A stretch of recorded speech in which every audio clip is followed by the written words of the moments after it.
不動産屋さんの階段です。古い家には何かしら住み着いているのか、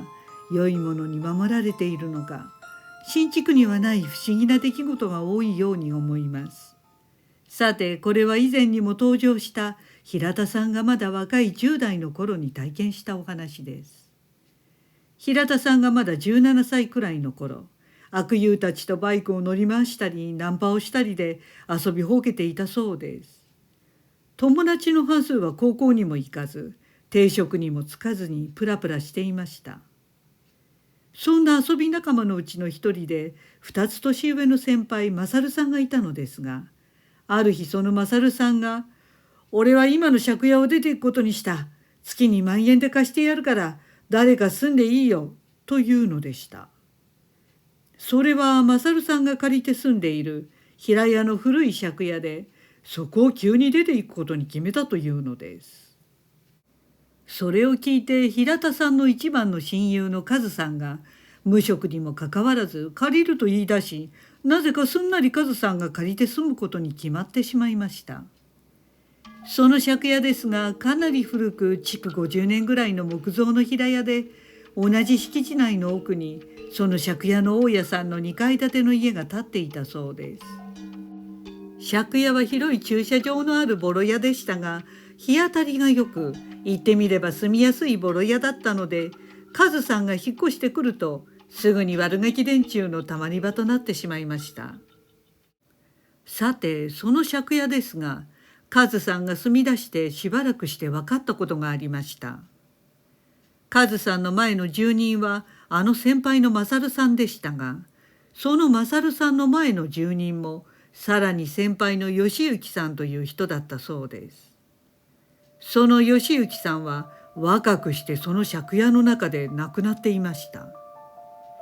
2K の広い縁側の一番メインの部屋で、ベッドにパンツ1枚で死んでいたそうです。死因は薬物使用後に扇風機の風が直に当たり亡くなったとのことでした。その後マサル先輩が住んでいたので、カズさんは特に気にもしなかったようです。さて、夜な夜なバイクで街を流したり飲み会をしたりもだんだん飽きてきて、ついにやることもなくなってきました。するといつの間にか集まって怪談を話すことが流行りだしたそうです。そして日に日に集まる人数も増えていき、10人くらいで毎週土曜日の夜12時から怪談大会を開催するようになったそうです。平田さんと親友のカズさんは霊感があったので、リアルな体験談を披露してみんなを怖がらせ盛り上がったそうです。この2人のおかげでみんなの怪談レベルも上がり、いつしか人数も増えていき、ついに怪談100話話を開催しようということになりました。そこで地元では根性のある男女10人が参加しました。部屋はろうそくの明かりだけで、視界は1メーターぐらい、みんなの背後は真っ暗でした。最初にこの借家の説明で、以前に義行さんという先輩がここで亡くなっている経緯が話され、ムードを演出していきました。強がりの負けず嫌いばかりなせいで、脱落者もなく深夜2時になっても途切れることなく怪談が続いたそうです。すると先輩の一人が思わず、全然怖くない。本当に幽霊とかいるの？いるんだったら来てみろよ。と言い出しました。それを聞いて次に怪談を話す順番の人が、義行ちゃん、この家にいるなら何か起こしてよ。とさらに煽ったそうです。でもシーンと静まり返って何の音もしませんでした。しばらくは語り手だけの声が聞こえ、怪談は続いていきました。そしてみんなが話に引き込まれ集中している時でした。バタバタバタッと突然隣の部屋から大きな音がしました。みんなは一斉に何々と驚いて、音がした襖の方に目をやりました。そしてすぐ襖を開けてみたそうです。するとカラーボックスに当時は主流だったカセットテープが等間隔に並べてあったのですが、それがドミノ倒しのように倒れていました。この時点で内心みんなかなりビビっていたのですが、強がって「おお、霊現象だ、よし続けよう」などと言って階段を継続しました。ところがこの時平田さんはある異変に気がついていました。それは同じ霊感のあるカズさんも気づいていたそうです。みんなの輪の中に知らない人がいるのです。それは最初は一人でした。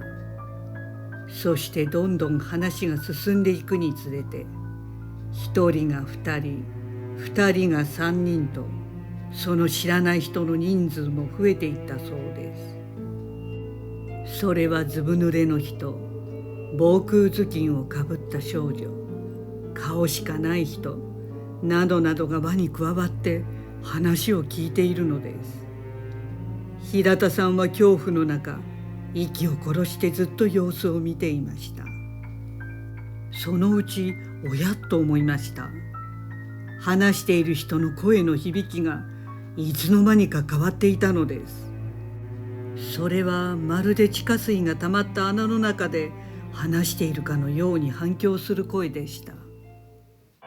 すると急にベリベリベリという大きな音がしてきました。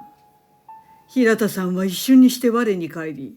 そこは地下水の穴の中ではなく、元の世界のいつもの居間に戻っていました。